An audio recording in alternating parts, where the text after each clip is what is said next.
So I'm gonna finish off the episode of the I guess the dissociative identity. Some people also call it like fractured souls from a spiritual standpoint, but really, I got technically diagnosed with dissociative identity disorder because that's what the world calls it, but it is a fractured soul as well. But the last couple ones, I had one called Mama E. She was in her 50s, and she was previously called Mose before they, became the original gender, I guess, that they were. And her name, I don't know where Mama E came from, but everyone always thought about Mama Odie from Princess and the Frog. But Mose came from The Office, the guy that was with Dwight. Mose was his brother, I believe, the one that would be like randomly running through the field, just doing weird stuff. But she was a physical protector, and she liked MMA, and specifically when she came out, she would eat baked beans and buy baked beans. So I didn't always know when she would be out, but if I had baked beans, I knew she was out at some point. And then she was also considered the grandma of the group, so like a lot of the younger girls would consider her their grandma. And then Molly, which was about age 23, was previously Eddie. The name Eddie came from Tekken, because there's a character name on there named Eddie. I don't know. I guess it's because he did capoeira, so like being physical and then mixing capoeira became their name. So his name was Eddie at first when it was a dude, and a lot of people also, when they switched to Molly, I think Molly came from a cartoon. I think it's Toy Story, but I'm not really sure where the name Molly came from. But they also called them Joy inside the system. They were sporty, they were physically sporty. They also were Perry's kid, so when Eddie or Molly came out, they would usually be, rollerblading, learning how to skateboard or doing some type of physical thing, and she, being Perry, would be like, yeah, don't do that, you're gonna get us hurt. So yeah. Also, they were considered Mama E's kid. So like having a grandma and then like a mom figure was, I guess, what they needed. So that's what they had in the system. And then Valor was previously Getty. Valor became, well, Getty was the original name. Mama E named him Getty because they thought of like Getty Images, and I guess like in their, I guess, social space or system space, they thought that Getty was the most suited name because of the imagery of that personality or spirit or whatever. And then their name became Valor because they became like I don't want to say like the soldier, because she wasn't a soldier, but she came to like the center of morality in the system. So I guess she wasn't a gatekeeper like Ashlyn was, but she was like just someone that had an opinion about moral stuff and like figuring that out, like what was right and wrong, and advocating for it. And they were specifically with Mama E because she was violent, and then like when she needed to be, because the abuse I saw her, she would be the one to fight against the abuse. So it's noted that she was an age slider. She was bubbly, outgoing, giggly, but very anxious. And yeah, I think the primary age was probably 24 to maybe 14. And then Sherry was, oh yeah, Sherry was actually previously Classic. Um, think about the song Classic, where it was like, you're so classic, nah, nah, nah, nah, like that 2000 song. That's where their name comes from. And then it became Sherry because of, you ever watched the Temptations movie? Where they had Sherry Burger, and Sherry was like, y'all don't need to do that. Um, that's where this person's name came from. Well, this spirit, fragment, disassociation, alter, whatever, came from that movie. And it was named Sherry, and their age was 27, and they were known in the, excuse me, known in the system as I dislike your name, because everyone hated the name Sherry because they thought it was stupid, and they also would reference them as previously Classic. So they were businesslike and geared at math. Specifically, when I would read textbooks or I would have to figure out something, Sherry would be the one that would help figure out the math or figure out like what was needed to be professional. So like business attire was the attire that he wore at first, and then she later adapted as like a female, obviously. And then they were normally with Eddie, well, Molly, previously Eddie, because they both liked to dance. Eddie liked grumping, and Sherry liked,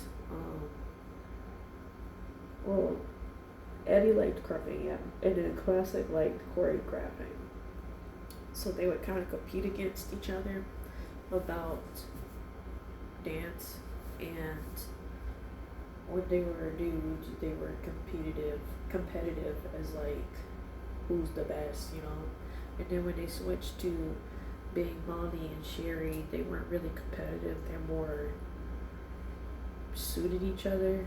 I don't know why, but they weren't friends, but they weren't like competitive. And then Sully was age 30, and she was known as the soul of the group, and which, you know, fitting because her name's Sully. I thought it was pretty literal considering all the other ones were all these different rooted names. But she's an emotional protector, and she will often say like, this could be amazing, or take nothing for granted, because, you know, she took the time to tell the system that, you know, this is a profound moment, or this is something like I'll never forget about. Like when I went to, it's like when people become citizens. I went to one of those in high school, and like she cried during that because she's like, this is amazing.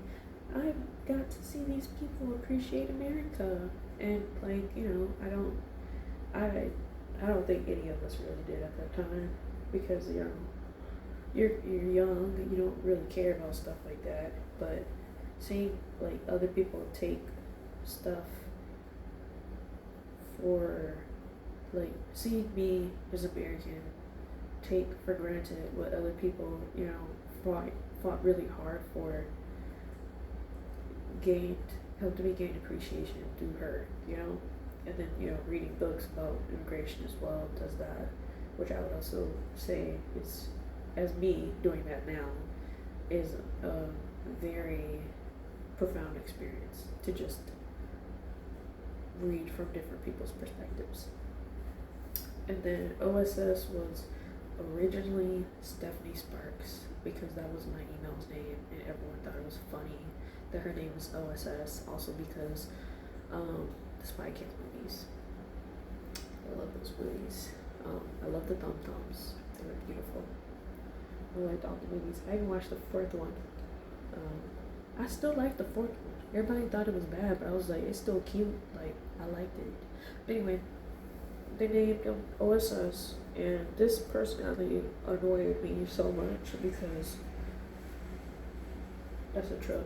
Anyway, they annoyed me because they thought that they were the original Stephanie, and it used to annoy me so much because she would be like advocating for the other people to leave while not knowing that she was also fake.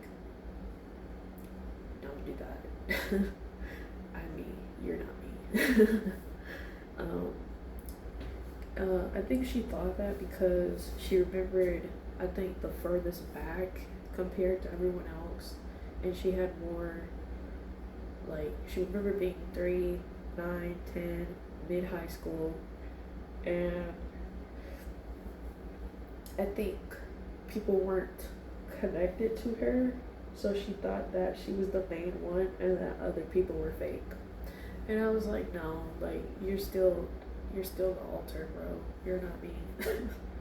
But I also thought, well, Ashlyn thought that she was an age slider from 3 to 14. So that also tells you like the maturity level of this person.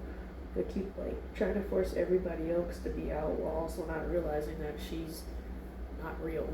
So also, it's also a huge sign in a system if they're not a complete person, like they only do certain things, that they're not actually the real person that you're dealing with. So this is the conclusion of, I'm sorry, I keep moving a lot. This is also why I sit down in my videos, because I'm a natural fidgeter, so that's not a bad thing. I just do. But this is also probably how I talk to people in real life. Like I mean, this is real life, but like in person. But because I don't naturally keep eye contact, because that's not how I grew up. I wasn't allowed to look people in the face because I was taught to be like basically a servant. So, but this is the conclusion of the video. I don't really have any thoughts about it other than, you know, having these fractured people and having the ball in your head, you know, caused a lot of confusion, a lot of anxiety about who you are as a person. And I really feel like it was meant to cause me to, I feel like it was a purpose for my parents to cause me to have this. I don't think like they necessarily, I think they do know that like they were trying to cause me harm to deflect me from not doing my purposes with Christ. And when you have a person that's fractured, it's a lot harder to know what you want to do because you have so many opinions in your head, and then you have so many outside voices and sources that are telling you stuff that is not true about your identity, and then you have to go through the whole work of them figuring out their identity so you can actually get back to yourself. So it makes it a lot harder, as well as they all shared my energy, and because of that I was exhausted all the time, and they took turns to have my energy, and that's exhausting because it's like you can't be rooted in one person. You're all these people while also not being yourself. So if I find any other things that I can think of, I mean, some type of like, I don't know, if I think of anything else to add about it, I'll add it and put it in a playlist on the channel. So I hope you guys enjoy your day. God bless you, God keep you, and read books. Read the Bible. Yeah, read books.